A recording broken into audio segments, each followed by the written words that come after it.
जय हिंद साथियों। आज हम लोग देखने वाले हैं रूट एरिया का जो प्रैक्टिस सेट नंबर है बिहार दरोगा का सेट नंबर 3। इसके पहले 2 प्रैक्टिस सेट हम लोग कर चुके हैं।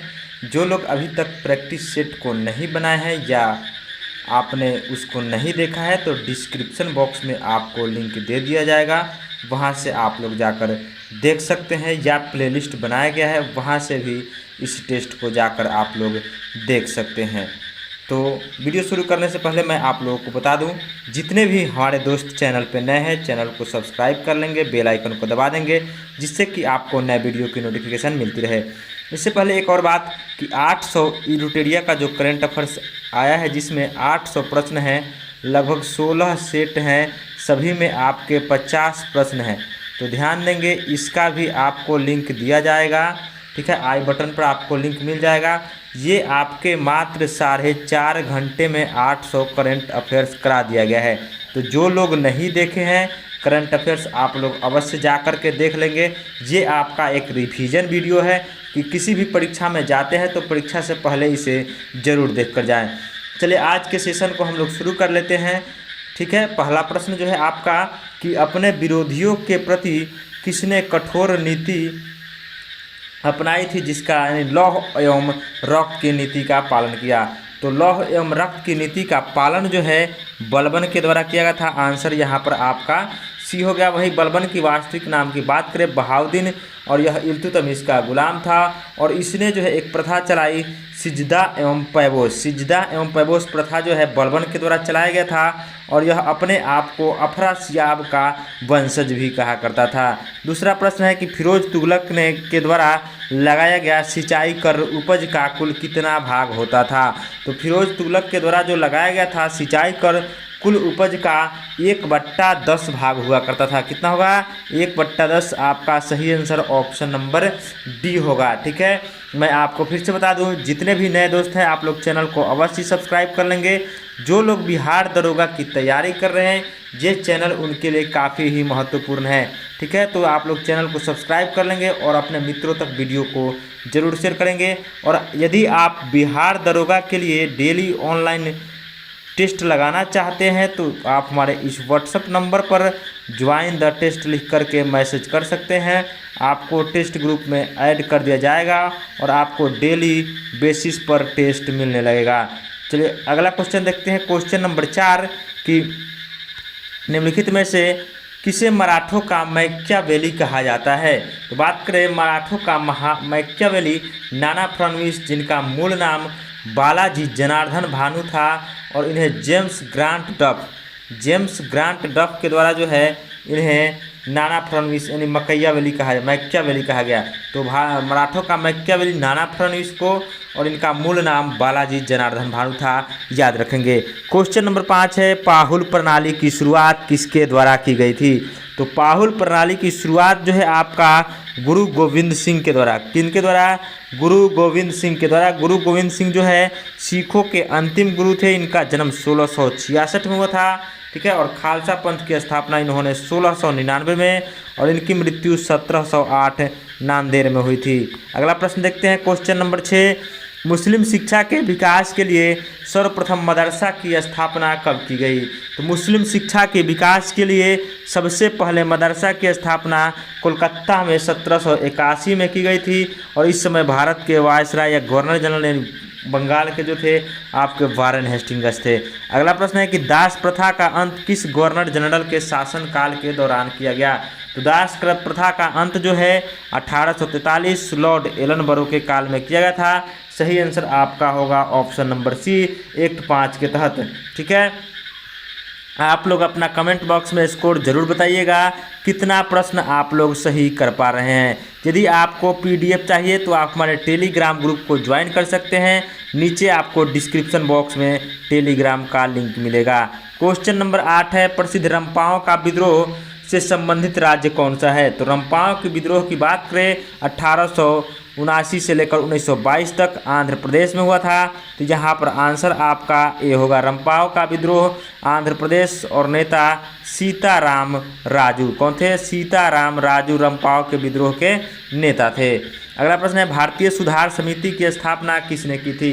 बात करें भारतीय सुधार समिति की स्थापना 1887 में दादा भाई नौरोजी के द्वारा, ठीक है, इंग्लैंड में इसकी स्थापना की गई थी और दादा भाई नौरोजी के द्वारा धन निष्कासन की सिद्धांत ड्रेन थ्योरी जो है इनके द्वारा दी गई थी। अगला प्रश्न है कि 1857 की क्रांति के दौरान फैजाबाद में इसका नेतृत्व किसने किया था? तो 1857 की क्रांति के दौरान फैजाबाद में नेतृत्व जो है मौलवी अहमदुल्ला, आंसर होगा 10 का सी, मौलवी अहमदुल्ला के द्वारा किया गया था, ठीक है। जबकि बरेली फतेहपुर में इसका नेतृत्व जो है आपका खान बहादुर खान के द्वारा किया गया था, ठीक है। और वही लखनऊ से आपके, चलिए क्वेश्चन नंबर 11, कैबिनेट मिशन 1946 को मुस्लिम लीग ने कब स्वीकार किया था? तो बात करें कैबिनेट मिशन जो है यानी 24 मार्च 1946 को भारत पहुंचा और मुस्लिम लीग ने कैबिनेट मिशन को 6 जून 1946 को और कांग्रेस ने 25 जून 1946 को। तो यहाँ पर आपसे पूछा गया है कि मुस्लिम लीग के द्वारा कब स्वीकार किया गया था? तो 6 जून 1946 और वही कांग्रेस के द्वारा पूछा जाएगा तो 25 जून 1946। तो यहाँ पर आंसर आपका बी होगा। अगला प्रश्न देखते हैं क्वेश्चन नंबर 12। क्वेश्चन नंबर 12 है भगत सिंह को फांसी की सज़ा सुनाने वाला न्यायाधीश कौन था? बात करें भगत सिंह को फांसी की सज़ा सुनाने वाला न्यायाधीश जो था जीसी हिल्टन। ध्यान रखेंगे भगत सिंह को फांसी की सज़ा 23 मार्च 1931 को हुई थी और जज जो था जीसी हिल्टन। लाहौर षड्यंत्र में इनको फांसी की सज़ा हुई थी और इन्हें शहीद आजम का भी कहा जाता है, ठीक है।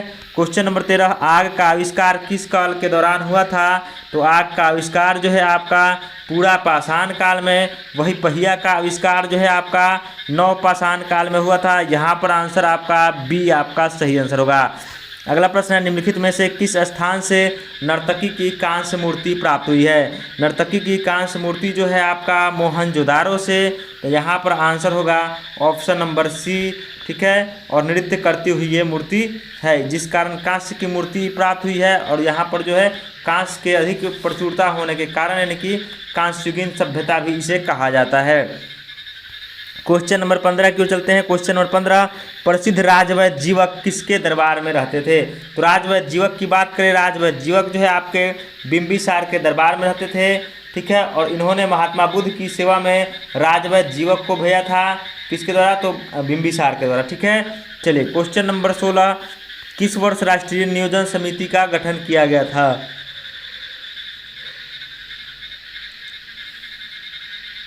यहाँ पर आंसर जो होगा ऑप्शन नंबर ए 1938 में राष्ट्रीय नियोजन समिति का गठन किया गया था और इसके अध्यक्ष जो थे आपके जवाहरलाल नेहरू। क्वेश्चन नंबर 17, दुर्गापुर इस्पात कारखाना की स्थापना किस पंचवर्षीय योजना के दौरान हुई थी? तो दुर्गापुर इस्पात कारखाना की स्थापना जो है द्वितीय पंचवर्षीय योजना, कौन सी पंचवर्षीय योजना? द्वितीय पंचवर्षीय योजना आपका सही आंसर होगा क्योंकि इसी योजना के दौरान 1959 में इसकी स्थापना की गई थी, ठीक है। और द्वितीय पंचवर्षीय योजना की बात करें तो इसका काल जो है 56 से 61 के बीच में था। क्वेश्चन नंबर 18, भारतीय बीमा नियामक और विकास प्राधिकरण इरडा का मुख्यालय कहाँ स्थित है? इरडा के मुख्यालय जो है आपका हैदराबाद में है, आंसर आपका सी सही होगा, ठीक है। इसकी स्थापना 1999 में ये जो है आपका यानी कि बीमा क्षेत्र को नियमित करता है, आंसर होगा ऑप्शन नंबर सी। अगला प्रश्न देखते हैं क्वेश्चन नंबर 19 जो है निम्नलिखित में से कौन जो है अप्रत्यक्ष कर का उदाहरण है? तो अप्रत्यक्ष कर जो होगा जहाँ पर निगम कर संपत्ति कर ये प्रत्यक्ष है और अप्रत्यक्ष की बात करें सीमा शुल्क जो है आपका अप्रत्यक्ष कर होगा। अगला प्रश्न है कि प्रिंसिपल ऑफ इकोनॉमिक्स पुस्तक के लेखक कौन है? तो प्रिंसिपल ऑफ इकोनॉमिक्स पुस्तक के लेखक जो होंगे मार्शल, कौन है? प्रिंसिपल ऑफ इकोनॉमिक्स पुस्तक के लेखक मार्शल हैं। अगला प्रश्न देखते हैं क्वेश्चन नंबर 21, भोरघाट दर्रा किन दो स्थानों के बीच का संपर्क मार्ग है? तो भोरघाट दर्रा जो है मुंबई से पुणे, कहाँ से? तो मुंबई से पुणे भोरघाट दर्रा 21 का आंसर जो होगा ऑप्शन नंबर सी वही थाल घाट की बात करें नासिक से मुंबई, पाल घाट कोयम्बटूर से कोचीन और सेनकोट दर्रा जो है आपका कोयम्बटूर से तिरुवनंतपुरम से मदुरै। तो यहाँ पर आंसर होगा 21 का सी भोर घाट आपसे पूछा गया है, जो कि मुंबई से पुणे के बीच अवस्थित है। क्वेश्चन नंबर 22 है धारला निम्नलिखित में से किसकी सहायक नदी है? तो धारला, कुलसी, सुबनश्री, मानश्री ये सभी ब्रह्मपुत्र की सहायक नदी है। तीस्ता, ठीक है, ध्यान रखेंगे। और ब्रह्मपुत्र नदी जो है भारत के में जो है बहने वाली सबसे चौड़ी नदी है और यह मानसरोवर झील से निकलती है। क्वेश्चन नंबर 23 पंचेश्वर परियोजना किन दो देशों की संयुक्त परियोजना है? तो पंचेश्वर परियोजना जो है भारत और नेपाल के बीच, किनके बीच? तो भारत और नेपाल के बीच की संयुक्त परियोजना है। अन्य आपका जो है शारदा परियोजना, कोसी परियोजना, टनकपुर परियोजना ये सभी जो है भारत और नेपाल के बीच स्थित परियोजना है। क्वेश्चन नंबर 24 भारत में कोयला का भंडार के मामले में कौन सा राज्य अग्रणी है? तो भारत में कोयला भंडार के मामले में झारखंड, कौन सा राज्य? झारखंड जो है आपका अग्रणी राज्य होगा। यहाँ पर आंसर आपका सी होगा। अगला प्रश्न देखते हैं क्वेश्चन नंबर 25 भारत सरकार ने राष्ट्रीय कृषि नीति की घोषणा कब की थी? तो राष्ट्रीय कृषि नीति की घोषणा भारत सरकार के द्वारा सन 2000 में कब की गई थी? सन 2000 आपका सही आंसर होगा। क्वेश्चन नंबर 26 की ओर चलते हैं। क्वेश्चन नंबर 26 जो है, चलिए 26 की बात करें दक्षिणी सह्याद्री की सर्वोच्च चोटी कौन सी है? तो दक्षिणी सह्याद्री की बात कही गई है तो कुद्रेमुख आपका सही आंसर होगा, ठीक है। और उत्तरी सह्याद्री कालसीबाई, ठीक है, उत्तरी सह्याद्री की कालसूबाई और वही नीलगिरी की सबसे ऊंची चोटी दोदा बेटा होगा।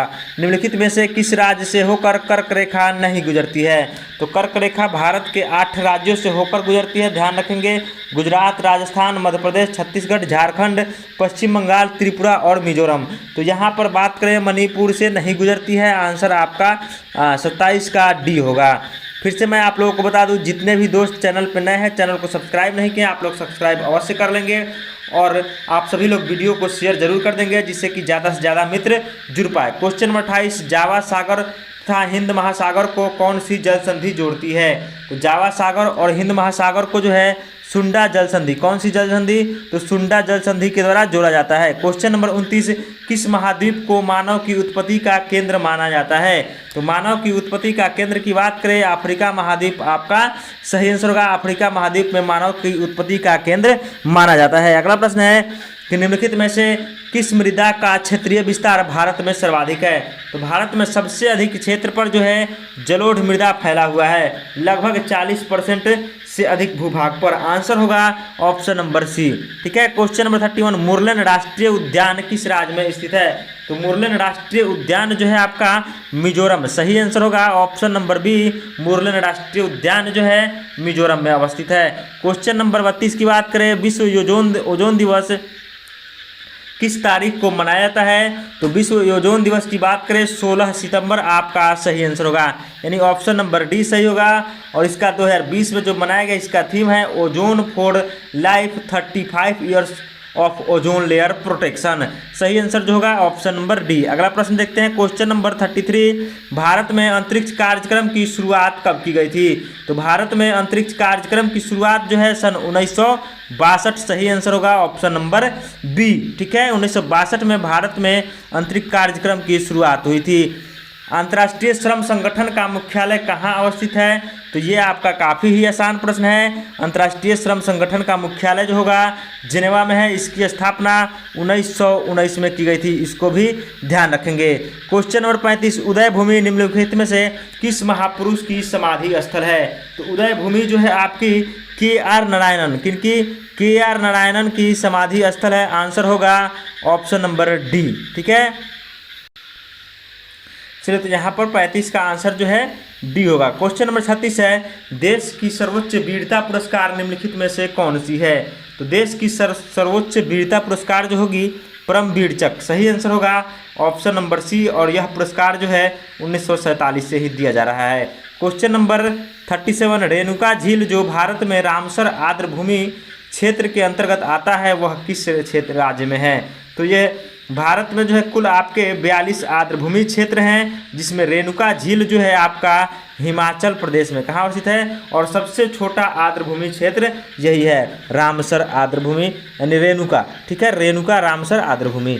क्वेश्चन नंबर 38, निम्नलिखित में से किस ट्रॉफी का संबंध फुटबॉल से नहीं है? तो फुटबॉल से किस ट्रॉफी का, मेयर्स ट्रॉफी का संबंध जो है फुटबॉल से नहीं है। मेयर्स ट्रॉफी जो है आपका मुक्केबाजी के क्षेत्र में दिया था। कौन सा?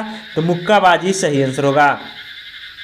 Durand cup, Ashutosh cup, Roberts cup football से संबंधित है। ओलंपिक ध्वज की जो है सर्वप्रथम किस समय फहराया गया था? तो ओलंपिक ध्वज की बात करें 1920 में, 39 का आंसर ए होगा। 1920 में सबसे पहले ओलंपिक ध्वज को फहराया गया था। अगला प्रश्न है, सूचना क्रांति के जनक के रूप में किसको जाना जाता है? तो सूचना क्रांति के जनक के रूप में आर्थर सी क्लार्क। किसको जानता है? Arthur C Clarke. Question number A आपका सही आंसर होगा। क्वेश्चन नंबर 41, भारतीय संविधान संशोधन के तहत राष्ट्रपति का निर्वाचन मंडल में केंद्र शासित प्रदेश दिल्ली तथा पुडुचेरी के निर्वाचित सदस्यों को शामिल कब किया गया? तो ये जो है 17वां संविधान संशोधन में दिल्ली और पुडुचेरी के जो है निर्वाचित सदस्यों को शामिल किया गया राष्ट्रपति के चुनाव में, ध्यान रखेंगे। चलिए क्वेश्चन नंबर 42 देखते हैं। चलिए क्वेश्चन नंबर जो है 41, यहाँ पे आपका क्वेश्चन नंबर 33 आ चुका है फिर से। तो भारत में अंतरिक्ष कार्यक्रम के जनक आपके कब? 1962। ये आपका प्रश्न हो चुका है, फिर से हम लोग 42 नहीं करेंगे। चलिए 42, लोकसभा की बैठक को गणपूर्ति के अभाव में स्थगित करने का अधिकार किसको है? तो लोकसभा के बैठक को गणपूर्ति के अभाव में आपका स्थगित करने का अधिकार लोकसभा अध्यक्ष को है। क्वेश्चन नंबर 43, किस अनुच्छेद के तहत न्यायपालिका द्वारा संसद की कार्यवाहियों की पूर्णतः जांच निषेध है? तो संसद के द्वारा यानी कि न्यायालयों की कार्यवाही पूर्णतः प्रतिबंधित की गई है, अनुच्छेद 122। आंसर जो है आपका बी सही होगा। क्वेश्चन नंबर 44, भारतीय संविधान की उद्देशिका में कितने प्रकार की न्याय की बात की गई है? तो 3 प्रकार की न्याय की बात की गई है और 5 प्रकार की स्वतंत्रता।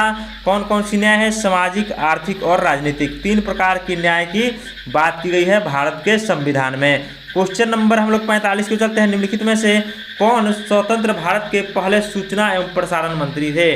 तो स्वतंत्र भारत के पहले सूचना एवं प्रसारण मंत्री जो होंगे आपके सरदार वल्लभ भाई पटेल। गृह मंत्री, सूचना प्रसारण मंत्री वल्लभ भाई पटेल आपके सही आंसर होंगे। क्वेश्चन नंबर 46, निम्नलिखित में से कौन सा युग्म सुमेलित नहीं है? तो कौन कौन सा सुमेलित नहीं है? तो यहाँ पर जो आपका आंसर होगा ऑप्शन नंबर ए 1 और 3, यानी विधि द्वारा स्थापित प्रक्रिया ब्रिटेन, ये आपका जापान से लिया गया है। ठीक है, ध्यान रखेंगे। और द्विसदनात्मक जो है ये ब्रिटेन से लिया गया है। तो यहाँ पर 1 और 3 सम्मिलित नहीं है, बाकी सभी सुमेलित हैं। क्वेश्चन नंबर, बिहार के लोकसभा एवं राज्यसभा के सीटों की संख्या कितनी होती है? तो बिहार में जो है लोकसभा और राज्यसभा की सीटों की संख्या 40 और 16 है। इस प्रकार आंसर बी होगा। वहीं विधानसभा की बात करें 243 विधान परिषद 75। तो यहाँ पर आंसर जो है बी आपका सही आंसर होगा। क्वेश्चन नंबर 48, केंद्र राज्यों के संबंध पर गठित सरकारिया आयोग का गठन किस वर्ष किया गया था? तो सरकारिया आयोग का गठन जो है सन 1983 में किया गया था। ठीक है, ध्यान रखेंगे। और इसने अपना रिपोर्ट 1987 में सौंपा था। ठीक है, और केंद्र राज्य के बीच वित्त के बंटवारे के काम ये करते हैं। चलिए क्वेश्चन नंबर 49 का आंसर करेंगे। क्वेश्चन नंबर 49 है कि कौन सा संविधान संशोधन के तहत किन किन भाषाओं को, यानी 92वां संविधान के संशोधन के अंतर्गत किस किस भाषाओं को जोड़ा गया था? तो यहाँ पर बोडो, डोंगरी, मैथिली, संथाली इन सभी को जोड़ा गया था। तो यहाँ पर आंसर जो होगा डी होगा। चलिए फ्रेंड्स, तो क्वेश्चन नंबर 50 की ओर हम लोग चलते हैं। क्वेश्चन नंबर 50 है कि भारतीय राजनीतिक के इतिहास में अभी तक कुल कितनी बार जो है दोनों सदनों की संयुक्त बैठक बुलाई गई है? तो अभी तक जो है दोनों सदनों की संयुक्त बैठक की बात करें अभी तक 3 बार बुलाई जा चुकी है।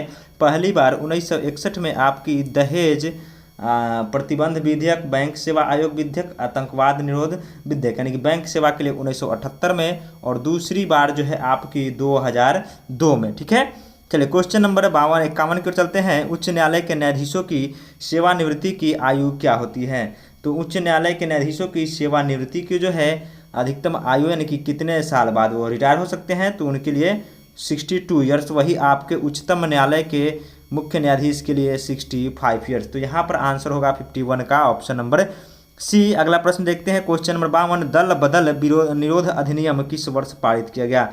दल बदल की बात करें, ये 52वां संविधान संशोधन 1985 में पारित किया गया था। आंसर होगा ऑप्शन नंबर बी। अगला प्रश्न है कि राष्ट्रीय हरित न्याय अधिकरण एनजीटी का मुख्यालय कहाँ अवस्थित है? तो एनजीटी की बात करें, एनजीटी की मुख्यालय जो है नई दिल्ली में है और इसकी स्थापना जो है 2010 में की गई थी और इसके अभी अध्यक्ष AK गोयल हैं, यानी आदर्श कुमार गोयल। अगला प्रश्न देखते हैं क्वेश्चन नंबर 54 कि विश्व का पहला परमाणु बिजली घर किस देश में स्थापित किया गया था?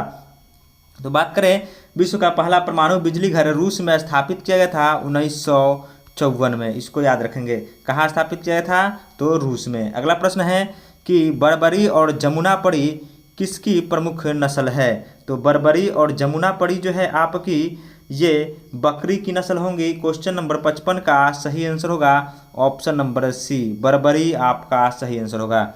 अगला प्रश्न है कि बिजली के बल्ब जो है पर 200 वोल्ट और 100 वाट लिखा हुआ है, तो बल्ब का कुल प्रतिरोध कितना होगा? तो इसको आप लोग निकाल सकते हैं। इसका जो फार्मूला होता है R=V²/P, तो इस हिसाब से आपका 400 ओम आपका आंसर आएगा। ठीक है, अगला प्रश्न देखते हैं कि पेड़ पौधों की टहनियों को हिलाने से फूल पत्ती का गिरना न्यूटन के किस नियम का उदाहरण है? तो ये आपका न्यूटन का पहला नियम होगा, ऑप्शन ए आपका सही आंसर होगा। यानी कि विराम में रहता है तो विराम में ही रहने की कोशिश करता है, जिस कारण पत्तियां टूटकर गिर जाती है। ये काफ़ी ही आसान प्रश्न है। प्रकाश का वेग बताना है तो 3 × 10⁸ मीटर प्रति सेकेंड, और वही 3 × 10⁸ 5 जो हो जाएगा ये आपका किलोमीटर प्रति सेकेंड। दोनों सेम चीज़ है। ठीक है, तो ऑप्शन के अनुसार आप लोग सही आंसर करेंगे। अगला प्रश्न है रॉकेट जो है किस संरक्षण नियम के सिद्धांत पर कार्य करता है? Question number 59।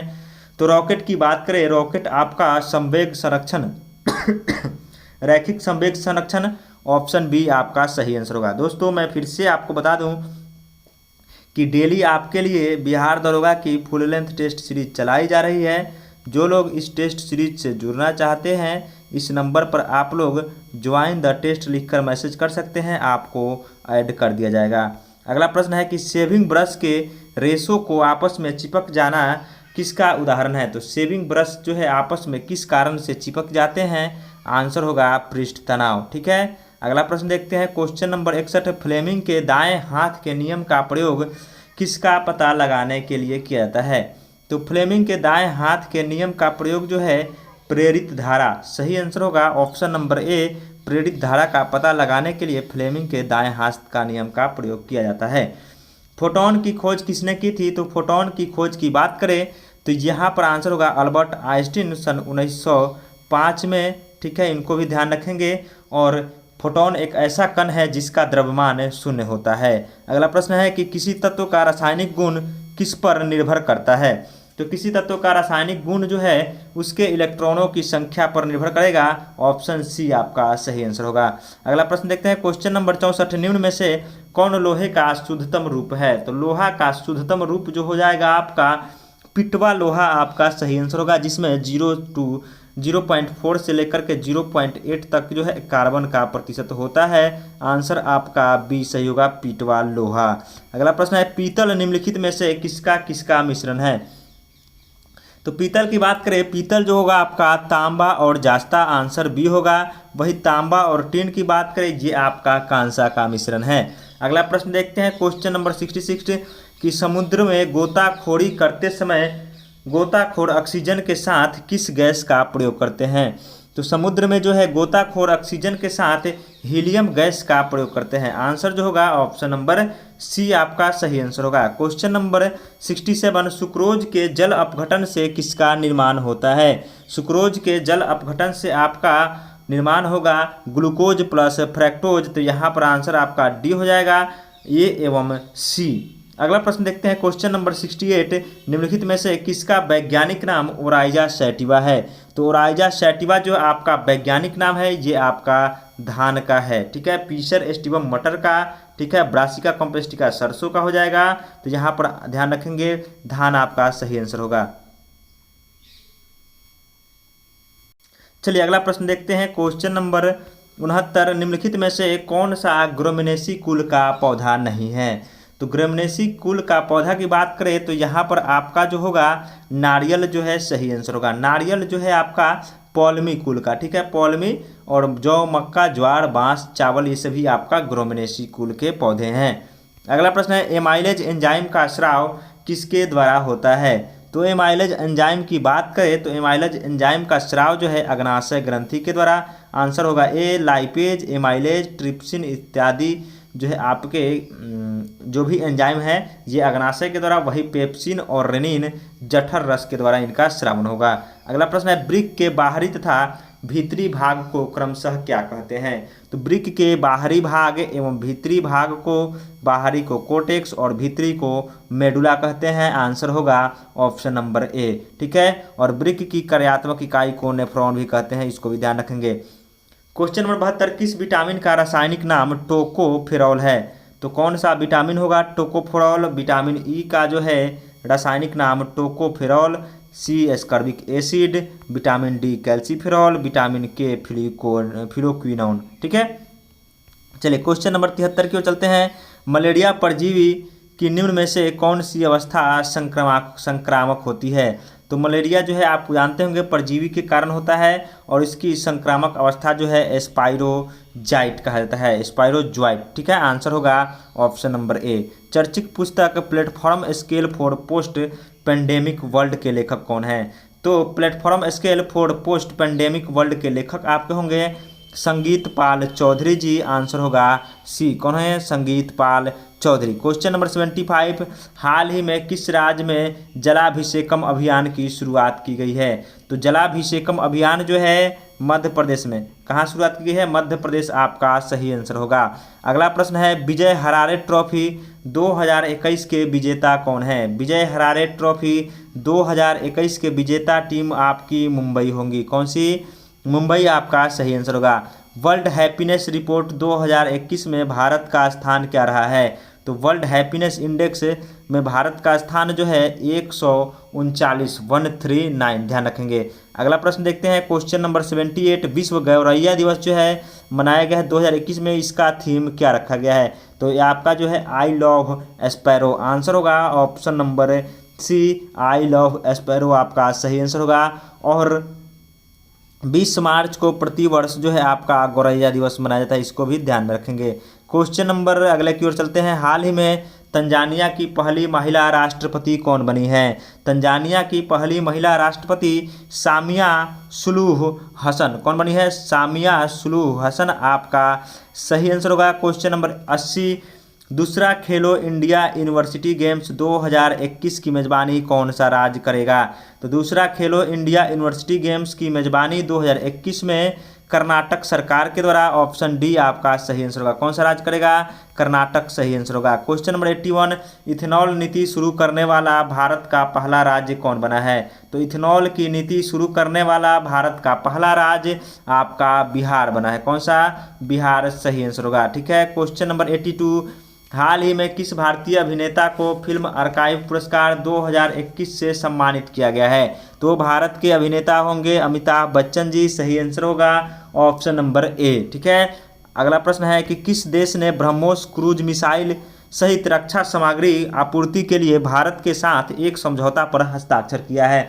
तो वो आपका देश होगा फिलीपींस। फिलीपींस देश के द्वारा, ठीक है, मिसाइल सहित रक्षा सामग्री आपूर्ति के लिए भारत के साथ वो समझौता किया है। कौन सा क्रूज, ब्रह्मोस, ठीक है। अगला प्रश्न है हाल ही में की गई घोषणा के अनुसार भारत का पहला भूतापीय विद्युत परियोजना किस केंद्र शासित प्रदेश में स्थापित की जाएगा। तो भारत का पहला भूतापीय विद्युत परियोजना लद्दाख में, कहाँ स्थापित किया जाएगा।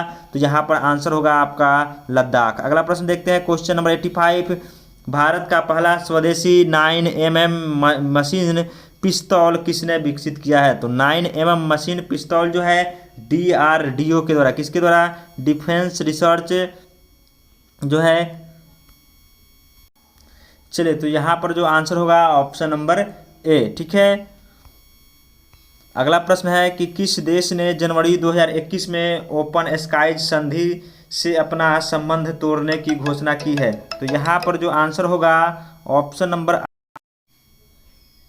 चलिए यहाँ पर जो आंसर होगा आपका अमेरिका, ठीक है। अमेरिका जो है बराबर इधर उधर से निकलते घूंचते रहता है, तो यहाँ पर आंसर अमेरिका होगा, ठीक है। क्वेश्चन नंबर 87, किस राज्य ने जनवरी 2021 में अपना पहला राजकीय पक्षी कलरव का आयोजन किया है? तो अपना पहला राजकीय पक्षी महोत्सव कलरव का आयोजन अपना राज्य बिहार होगा।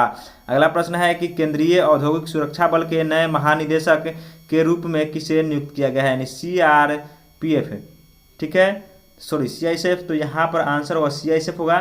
तो यहाँ पर आंसर जो होगा आपका यानी सुबोध कुमार जायसवाल जी बनाए गए हैं CISF के नए महानिदेशक।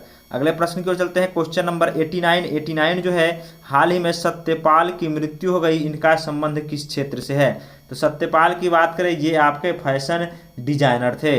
अगला प्रश्न देखते हैं। Question number 90, one nation one ration card योजना को लागू करने वाला पहला भारत का पहला संयुक्त रूप से कौन सा राज्य बना है? तो one nation one ration card launch किया गया है सबसे पहले राजस्थान और कर्नाटक के द्वारा। आंसर होगा ऑप्शन नंबर बी। अगला प्रश्न देखते हैं। WHO ने हाल ही में किस देश को मलेरिया मुक्त घोषित किया है? तो मलेरिया मुक्त घोषित होने वाला आपका देश होगा वो है अल साल्वाडोर, ठीक है, अमेरिकी देश है, ध्यान रखेंगे। क्वेश्चन नंबर 67, 67वें फिल्म पुरस्कार 2021 के तहत किस फिल्म को सर्वश्रेष्ठ हिंदी फिल्म का खिताब दिया गया है? तो सर्वश्रेष्ठ हिंदी फिल्म का खिताब ध्यान रखेंगे छिछोरे, कौन से फिल्म को? छिछोरे के दिया गया है।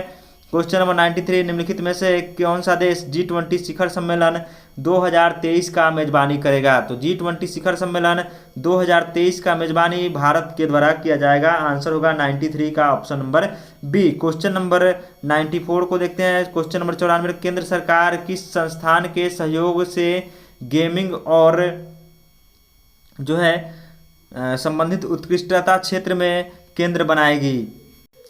चलिए, तो गेमिंग और अन्य क्षेत्रों में उत्कृष्टता केंद्र किसके द्वारा बनाया गया? तो IIT बम्बे, यहाँ पर आंसर होगा IIT बम्बे आपका सही आंसर होगा। अगला प्रश्न है, हाल ही में किस राज्य के मुख्यमंत्री ने SC ST छात्रों के लिए 101 करोड़ रुपए की छात्रवृत्ति की स्वीकृति की है? तो 101 करोड़ छात्रवृत्ति दी जाएगी ST ST के लिए स्पेशल। वो कौन सा सरकार होगा? तो वो आपका उड़ीसा सरकार के द्वारा। आंसर जो है डी आपका सही आंसर होगा। अगला प्रश्न देखते हैं। क्वेश्चन नंबर 96 जो है 10 वर्ष पहले पिता और पुत्र की आयु की जो है 3 गुनी थी, तो अब जो है पुत्र की आयु 10 वर्ष बाद पिता की आयु जो है पितृ की आयु से 2 गुनी होगी। तो वर्तमान पुत्र का उम्र, तो वर्तमान उम्र जो होगा आपका ऑप्शन नंबर बी यानी कि 30 वर्ष आपका सही आंसर होगा। यहाँ आपको यदि समय चाहिए तो वीडियो को पॉज करके रोक सकते हैं और उसके बाद कॉपी पेन पर बनाकर आंसर कर सकते हैं। क्वेश्चन नंबर 97, किसी वस्तु को 1100 रुपये में बेचने पर उस वस्तु को 500 रुपये में बेचने पर प्राप्त हानि से दुगुना है तो वस्तु का क्रय मूल्य? तो इस प्रकार यहाँ पर वस्तु का क्रय मूल्य जो है आपका 700 रुपया होगा। आंसर डी सही आंसर होगा। क्वेश्चन नंबर 98 है, 6 आदमी किसी काम को 16 दिनों में पूरा कर सकते हैं, उससे दुगुना कार्य को 8 दिनों में पूरा करने के लिए कितने अतिरिक्त आदमियों की आवश्यकता होगी? तो कितने अतिरिक्त आदमी की आवश्यकता होगी? 18 सही आंसर होगा ऑप्शन नंबर सी। अगला प्रश्न देखते हैं। एक विद्यार्थी अपने घर से 5 किलोमीटर प्रति घंटा की चाल से चले जाने पर 6 मिनट देरी से पहुंचता है और वही व्यक्ति जो है 6 किलोमीटर प्रति घंटा की चाल से चले तो उस समय इससे 4 मिनट पहले पहुंच जाता है, तो उसके घर से विद्यालय की दूरी, तो घर से विद्यालय की दूरी जो होगी 5 किलोमीटर। ऑप्शन सी आपका सही आंसर होगा, ठीक है, 5 किलोमीटर सही आंसर होगा। क्वेश्चन नंबर 100, जितने भी मैथ रीजनिंग के प्रश्न हैं आप लोग वीडियो को पॉज करके रोक सकते हैं और उसके बाद आंसर कर सकते हैं। क्वेश्चन नंबर 100 और आज का अंतिम प्रश्न होगा। एक तांबे के बने गोले का व्यास 9 सेंटीमीटर है, इसके 2 सेंटीमीटर व्यास वाला तार बनाया गया, तो इस तार की लंबाई कितनी होगी? तो इस तार की लंबाई जो होगी 121.5 सेंटीमीटर। यदि आपको कहीं भी मैथ में दिक्कत हो तो कमेंट बॉक्स में ज़रूर बताइएगा। नेक्स्ट वीडियो से आपका मैथ रीजनिंग का भी विश्लेषण करा दिया जाएगा। आपको मैं फिर से बता दूं, जितने भी नए लोग हैं चैनल को अवश्य सब्सक्राइब कर लेंगे, बेल आइकन को दबा देंगे, जिससे कि आपको नए वीडियो की नोटिफिकेशन मिलती रहे। और वीडियो को आप लोग शेयर करना न भूलें। ध्यान रखेंगे 800 करंट अफेयर्स एडुटेरिया का पूरा कराया गया है। आप लोग इस बार एक बार जो है उसे अवश्य देख लें, आपका करंट अफेयर्स से जितने भी प्रॉब्लम है समाप्त हो जाएंगी। चलिए मिलते हैं हम लोग नेक्स्ट वीडियो में। जय हिंद, जय भारत।